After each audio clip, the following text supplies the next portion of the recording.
റീനീച്ചായപ്പം റിപ്പീറ്റേഴ്സിൻ്റെ ഒപ്പം ഇരിക്കുമ്പോഴാണ് ഒന്നും കൂടി ആ പ്രഷർ മനസ്സിലായത്. IIT ക്രാക്ക് ചെയ്ത് അറിഞ്ഞില്ല, വല്ലാത്ത ജാതിയാണല്ലോ. ഒന്നുകൂടി റീനീറ്റ് ഒന്നുകൂടി ട്രൈ ചെയ്യാനുള്ള ഒരു അവസരമായി കൂട്ടിയാണ്ട് ഒന്നുകൂടി ട്രൈ ചെയ്യാന്നുള്ള ഇതിൽ തന്നെയാണ്. അല്ലാതെ വലിയ ഡിപ്രഷനൊന്നും പോയില്ല, ഞാൻ റിലേറ്റ് ചെയ്യുന്നില്ല. അങ്ങനത്തെ രൂപത്തിലേക്ക് ഒന്നുമില്ല. 10th കഴിഞ്ഞപ്പോൾ എനിക്ക് എങ്ങോട്ടാ പോകേണ്ടതെന്നുള്ള അപ്പോഴും ഒരു ഐഡിയ ഇല്ല. കുറേ ഈ കരിയർ ഗൈഡൻസ് അങ്ങനെ കുറേ ക്ലാസ്സിന് പോയി, കുറേ ടെസ്റ്റ് എടുത്ത് നോക്കി. അപ്പോൾ എങ്ങോട്ടും ഒരു ഐഡിയ കിട്ടാത്തതുകൊണ്ട് ഫസ്റ്റ് തന്നെ പോയി റിപ്പീറ്റിൽ ചാടാതെ അതിന് മുന്നേ എങ്ങനെ എക്സ്പ്ലോർ ചെയ്യാന്നുള്ളതുണ്ടേനി. അപ്പം ഏറ്റവും ബെസ്റ്റ് ആയിട്ടുള്ളത് തോന്നി ഇൻ്റഗ്രേറ്റഡ് സ്കൂളിങ് തന്നെയാണ്. പിന്നെ കുറേ ഇപ്പം പറഞ്ഞിട്ടുണ്ടെങ്കിൽ ഇങ്ങനത്തെ എന്തെങ്കിലും പോകാൻ, പിന്നെ ക്ലാസ്സിൽ കുറേ കുട്ടികൾ പോകണമെന്ന് കണ്ട് അവസാനം ഇതിലേക്ക് തന്നെ ചാടാൻ വിചാരിച്ചു. അല്ല, അപ്പോൾ ഒരു പ്രത്യേകിച്ച് ഒരു കരിയർ പ്ലാനൊന്നും ഇല്ലാതെ തന്നെയാണ് ഇൻ്റഗ്രേറ്റഡ് സ്കൂൾ ചൂസ് ചെയ്യുന്നത്? അങ്ങനെ വന്നതിനത് സയൻസ് എടുത്താണ്ട് പിന്നെ എല്ലാ ഫീൽഡൊക്കെ പോകാൻ തിരിയാലോ എന്നുള്ള രീതിയിലാണ് സയൻസ് എടുത്തത്. ഓരോ കരിയർ ഗൈഡൻസ് ക്ലാസ്സൊക്കെ കഴിയുമ്പോൾ എന്തായാലും അവസാനം ഒരു എൻട്രൻസിൽ എത്തുന്ന രീതിയിൽ തന്നെ ഇനി എല്ലാ കോഴ്സും. ഇപ്പം പറയുകയാണെങ്കിൽ ഇപ്പോൾ CA ഉണ്ട്, ഇനി എൻ്റെ എന്ത് കരിയർ ഗൈഡൻസ് എടുത്താലും എൻ്റെ ഫസ്റ്റ് ഓപ്ഷൻ CA ഇനി വരാം, പിന്നെ UPSC ഉണ്ടാവും. അപ്പോൾ ഇത് രണ്ടും പറഞ്ഞാൽ +1 +2 കഴിഞ്ഞിട്ടുള്ള സാധനമാണ്. CA ഡിഗ്രിയാണ്, പിന്നെ UPSC ഒക്കെ പറഞ്ഞാൽ ഡിഗ്രി കഴിഞ്ഞിട്ട് ചെയ്യേണ്ട സാധനമല്ലേ. സോ ഈ +1 +2ൻ്റെ ഒപ്പം എന്തെങ്കിലും ചെയ്യാണ്ടോ നോക്കുമ്പം പിന്നെ എൻട്രൻസ് വരുന്നത് ഈ നീറ്റ് ചെയ്യുക അങ്ങനെയുള്ള കാര്യങ്ങളാണല്ലോ. അപ്പോൾ അതിനനുസരിച്ചുള്ള എന്തെങ്കിലും എടുക്കാന്നുള്ള രീതിയിലാണ് പിന്നെ ഈ ഇൻ്റഗ്രേറ്റഡ് സ്കൂൾക്ക് മാറിയത്.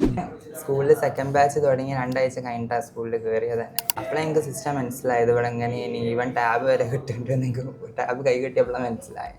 സോ ഒക്കെ പാടൊന്ന് പെട്ടെന്ന് ഒരു ദിവസം നീച്ചാണ്ട് തോന്നി. പിന്നെ പിറ്റേന്ന് അഡ്മിഷൻ എടുത്ത് പിറ്റേന്ന് ഇൻ്റർവ്യൂ 2 ദിവസം കഴിഞ്ഞപ്പോൾ ലാസ്റ്റ് കയറി, അങ്ങനെ ഉണ്ടായത്.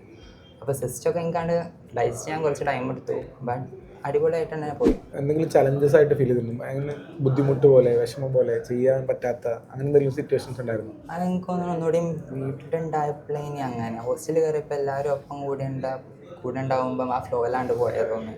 പെരയിലെത്തുമ്പം ഒരു ഇതുണ്ടാവുന്നുണ്ട്, ലാഗ് ഉണ്ടാവുന്നുണ്ട്, ഇത്ര ചെയ്യണ്ടേ. പിന്നെ 10ാം ക്ലാസ്സിലൊക്കെ ഇത്ര ചെയ്യുമ്പം പിന്നെ +1 കയറുമ്പോൾ ഇത്ര നേരം പഠിക്കുക, അതൊക്കെ ഭയങ്കര ബുദ്ധിമുട്ടായി തോന്നി. പിന്നെ ഹോസ്റ്റലിൽ കയറിയപ്പം പ്രത്യേകിച്ചൊന്നും തോന്നില്ല.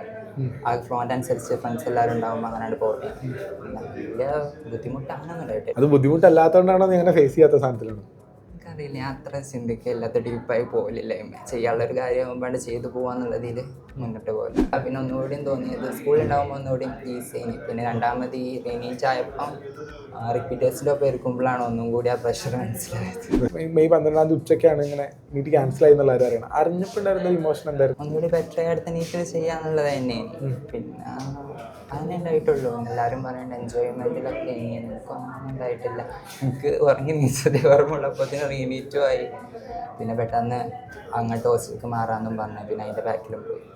അല്ല, എന്നാലും കുട്ടികളൊക്കെ എന്നെ പറയുന്നത് വെച്ചാൽ നീറ്റ് ക്യാൻസൽ ആയപ്പോൾ ഭയങ്കര പ്രഷറായി, ഭയങ്കര ഡിപ്രസീവ് ആയിരുന്നു സാധനങ്ങൾ എന്നുള്ള രൂപത്തിലേക്ക് ഒരുപാട് ശരിക്കും അങ്ങനെ ഉണ്ട്. കുറേ പേര് കുറേയധികം കഷ്ടപ്പെട്ടിട്ടുണ്ട്. അപ്പോൾ നിൻ്റെ ഒരു ഇമോഷൻ എങ്ങനെയായിരുന്നു ആ സ്ഥാനത്ത് ഉണ്ടായിരുന്നത്? ഞാൻ കാര്യങ്ങൾ അത്ര ഡീപ്പായിട്ട് അപ്രോച്ച് ചെയ്യില്ല. പിന്നെ ഇപ്പം actually what do you feel like ഈ റീനീറ്റും കൂടി കംപ്ലീറ്റ് ചെയ്തു, നമുക്കൊരു 600+ മാർക്ക് നമ്മളിപ്പോൾ എക്സ്പെക്ട് ചെയ്തിരിക്കുന്നുണ്ട്. What do you feel like? എങ്ങനെ ഹാപ്പിയാണ്. ഇപ്പോഴും മറ്റേ പറഞ്ഞാൽ ഞാൻ ഡീപ്പായിട്ടൊന്നും എടുക്കലില്ല എന്നുള്ളത്. അത്ര ഡീപ്പായി എടുക്കണമൊന്നുമില്ല. ഇങ്ങനെ ലൈഫ് അങ്ങനെ പോകുന്നതനുസരിച്ച് അതിൻ്റെ ഓരോ പാട്ട് ലൈഫിൽ. ശരി, ഇതിൻ്റെ ഇടയിൽ കൂടിയാണ് പോയിട്ട് IIT അഡ്വാൻസ്ഡ് അടിച്ച് പറയുന്നുണ്ട്. അതെന്താണ് IIT അഡ്വാൻസ്ഡിലേക്ക്? എന്തായിരുന്നു ഇതിൻ്റെ പ്രിപ്പറേഷനൊക്കെ? IIT അഡ്വാൻസ്ഡൊക്കെ ക്രാക്ക് ചെയ്യാവുന്ന രൂപത്തിലേക്ക്? ഞാൻ ഇത് കഴിഞ്ഞിട്ട് നീറ്റ് ഫസ്റ്റ് മെയ് 3 കഴിഞ്ഞല്ലോ. പിന്നെ ഒരു ഇതെടുത്തിന്, കോഴ്സ് എടുത്തിന് ഓൺലൈനായിട്ട്. അത് എടുത്താണ്ട് അത് IIT അഡ്വാൻസ് പിന്നെ നെക്സ്റ്റും IIT എന്നുള്ള ഇതിലൊരു കോംബോ. അവിടുന്ന് പ്രിപ്പറേഷൻ തുടങ്ങിയാണ്ട് പിന്നെ കുറച്ച് ദിവസം കഴിഞ്ഞപ്പോൾ തന്നെ റീനീറ്റും ആയി. അപ്പോൾ പിന്നെ ആ കോഴ്സും പോയി. പിന്നെ ഇങ്ങോട്ട് ഹോസ്റ്റലിലും മാറി. പിന്നെ ഹോസ്റ്റലിൽ മാറി പിന്നെ ഒരു 5 ദിവസം കഴിഞ്ഞപ്പം അഡ്വാൻസും ആയി. അതിൻ്റെ ഇടയിൽ കൂടെ പോയി എഴുതി.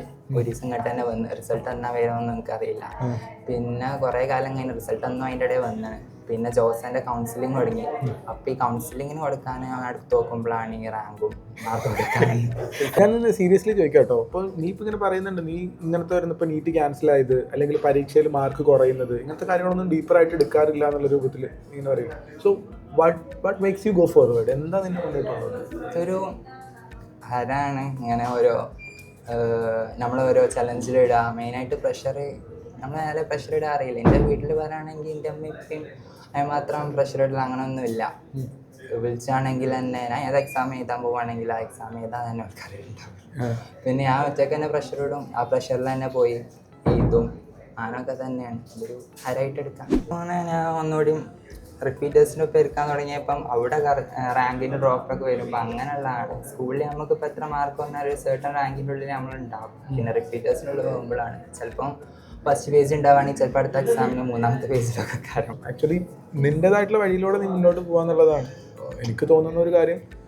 ഇതേപോലെ തന്നെ നമ്മൾ ചെയ്യാനുള്ള കാര്യങ്ങൾ തന്നെ കണ്ടിന്യൂസ്ലി ചെയ്താൽ what is the road ahead, അതിനെ പറ്റിയുള്ള നിന്റെ കാഴ്ചപ്പാടെന്താ? ആ ചലഞ്ചസ് തന്നെ ആയിരിക്കുമല്ലോ, ഒരിക്കലും ഈസി ആവില്ലല്ലോ ലൈഫ്. അപ്പം ചലഞ്ചസ് നേരിടാൻ തന്നെ എന്ത് ചലഞ്ചാലും കുഴപ്പമില്ല, എന്തായാലും നമ്മൾ നേരിട്ട് തന്നെ മുന്നോട്ട് പോകുന്നുള്ള രൂപത്തിൽ. So all the best. നമുക്ക് പിന്നെ കാണാൻ വേണ്ടി അടിപൊളിയായിട്ട് പറ്റട്ടെ എന്നുള്ള രൂപത്തിലേക്കാണ്.